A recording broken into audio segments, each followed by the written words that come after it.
ଦେଖନ୍ତୁ ବାଳାଶ୍ରମୀ ଛୁଆମାନେ ଅଛନ୍ତି ଏମାନଙ୍କର ପରିବାରରେ ସେମିତି କେହି ନାହାନ୍ତି ପ୍ରାୟ ତେଣୁ ସେମାନେ ଏଠି ରହୁଛନ୍ତି ତାଙ୍କର ସୁସ୍ଥ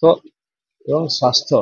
ଏ ଦୁଇଟା କେମିତି ଠିକରେ ରହିବ ସେଥିପାଇଁ ମଧ୍ୟ ଧ୍ୟାନ ଦେବା ଦରକାର ଏଠି ଷ୍ଟାଫର ସଂଖ୍ୟା ବହୁତ କମ୍ ଅଛନ୍ତି ଆମେ କଥା ହେଇଛୁ 9 ତାରିଖ ଭିତରେ କହୁଛନ୍ତି ସେମାନେ ଆଡଭର୍ଟାଇଜମେଣ୍ଟ ବାହାର କରିଦେବେ ଏବଂ ଯେତିକି ଆବଶ୍ୟକ ଷ୍ଟାଫ ସେଠି ରହିବେ ଏବଂ ତାଙ୍କର ଯୋଉ ଯୋଉ ପାଣିର ବ୍ୟବସ୍ଥା କୁହନ୍ତୁ ବା ପାଇଖାନାର ବ୍ୟବସ୍ଥା କୁହନ୍ତୁ ଯାହା ଅଛି ଆମେ जे विभाग अधिकारी मानक कहू से इमिडिएट ताको 2-3 दिन भितर ठीक ठाक करेंगे बाकी ये परिवेश को केमती ठीक रछ पछ लगे ये सब आम यत्नवान माँ गछ मुझे जाऊँ देखिए से जगह निश्चित भाव में गोटे गछ लगे अन्य मानक अनुरोध कर जो भी जातु गोटे गोटे गछ लगाते जत्न